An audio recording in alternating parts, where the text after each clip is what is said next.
Hey everyone, my name is Sean Cecil from the Oculus Institute, and today we're going to talk about freelancing in a recession. Okay, well, so at the time of recording this video, the data came out that we have 2 straight quarters of GDP decline, which is the traditional indicator for a recession. People say that unemployment is low in the salaried unemployment field, but I can tell you as somebody who's got my ear to the ground in freelancing, that freelancing opportunities have certainly begun to dry up. There is definitely a degree of hesitance in the market. At the moment, people are more reluctant to spend money because they're afraid of what's coming. The Fed raising rates and other things, we are looking at a significant potential for a meaningful recession, and it has already begun to affect freelancing opportunities. So I wanted to put out some tips for people. How do you freelance through a recession? Because it's very different than freelancing in good times.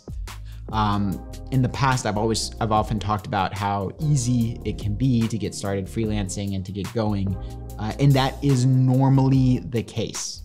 It's not always the case, and right now is a time when that's not the case. So a couple recommendations. First of all is if you're looking at using freelancing as a bridge from, for example, maybe you're looking to, transfer out of a permanent job and go to freelancing full time, or, start a freelancing thing and eventually build a business. Now is not the time to quit your job, right? I'm just going to come straight out and say that. If you can get your freelancing working as kind of like a side hustle thing and you can get sufficient money coming in, then maybe you can consider it. But I would invite you to first test the market and see what's actually going on there and how you can meet those dynamics, because right now things have gotten tight. Now, if you are an established freelancer, right? If this is something you've been doing for a while, and I was talking with one of my clients the other day about how he can cope with this dynamic, because he's obviously, become aware of it. There are a couple tips. One is the closer that you are to the money, which is, to the sale or to direct cost savings, the easier it's going to be to market yourself. So you want to be able to demonstrate a clear P&L, profit and loss benefit for every job that you do, right? Preferably, you really want to focus on doing things based on deliverable, based on outcome, instead of hourly stuff. People do not necessarily, there's a lot less risk if they have a fixed cost and they know that they're going to have an outcome that they know is worth more than that cost. And if you say, hey, listen, I cost X dollars per hour and we'll see what happens, right? Because there's a much higher risk for them that they end up not getting the result, or, that you overbill on hours, all this kind of stuff. And even if that's not something you'd ever do, they don't know that. And when people's risk filters are up, you want to reduce as much risk as possible, right? So focus on stuff where you can demonstrate either clear sales increases, clear cost decreases, right? And where it's kind of a fixed price deliverable thing. That's the best approach. The second thing is that historically, right, I've always recommended using freelancing platforms, and freelancing platforms have historically been a great source of work for me, for clients, all over the place. Right now they're getting tight, right? That's just the reality. You're more likely to land a freelancing job in your social network. And I've always recommended people use social networks. I've just said at a certain point, like, it becomes harder to scale, which is true. But right now, I would put more, like, the ratio of work that I would put into social networks is going to be higher than platforms. Because when things are harder sales, referrals, social connections, social proof really helps.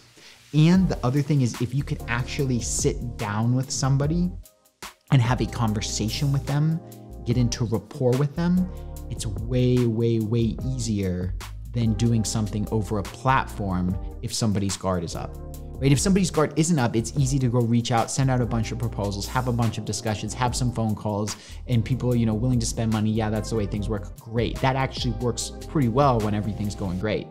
But in a recession, when people are more hesitant, when there's more risk, then you want to have, if possible, that ability to at least get on a Zoom call where you're engaging human to human, where you're calibrating based on body language and all that kind of stuff. Only 7% of communication is words, right? The other 93% is tonality and body language, right? So you wanna leverage that because people are gonna need more to feel comfortable.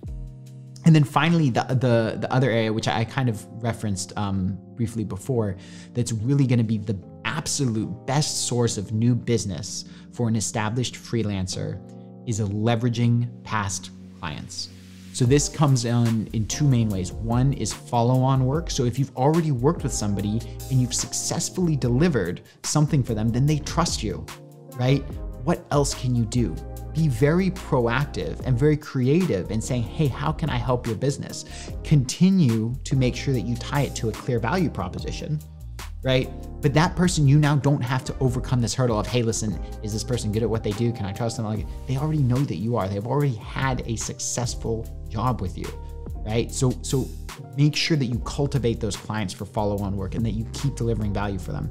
And then the other way that you leverage past clients is, as I mentioned previously, referrals, right? Ask every one of your clients, hey, do you know somebody else who could benefit from my skill set? Do you have any friends in the same industry, in the same kind of thing, who could use the skills that I have, right? And that's something that I would ask pretty regularly, right? I would say, I would remind people and ask them maybe even once a month, right? If you have clients that are happy, right, who you're working with, right, then, you know, say, hey, listen, man, I've still got some time. I would love if you know anybody. And they may, the first time they may be like, no, and they may, actually, you know, I remember there was that one guy, right? Like, and so again, if you have somebody who's vouching for you, who says, hey, listen, you know, like I had this guy work for me, it was great. It overcomes a lot of those hurdles and a lot of that increased hesitancy that we're seeing now. So just to summarize, right, don't quit your job right now to go freelancing. If you are a freelancer, make sure you're demonstrating a clear value proposition that's close to the money.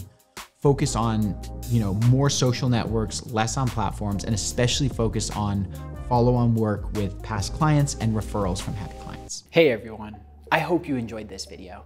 If there's something that resonated with you, maybe a new connection that you made or some information that shifted your perspective, if you found value here, then I want to give you one last gift. So I've put together a free diagnostic that I call a checkup with the career doctor.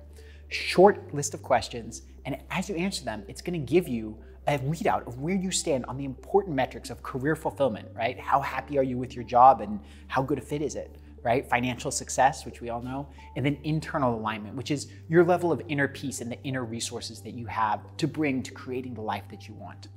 Additionally, it's also going to show you which areas you can improve on to get those metrics moving in the right direction, as well as how can we at the Oculus Institute help you make progress. So it's totally free, 100%. All you have to do is just go to www.oculusinstitute.com/purpose quiz, right?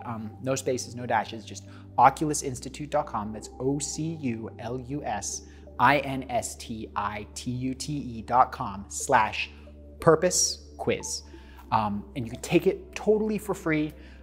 You'll get a free report sent to you. And then at the end, it will give you some next steps of what you can do to reach out so that we can help you create the career of your dreams.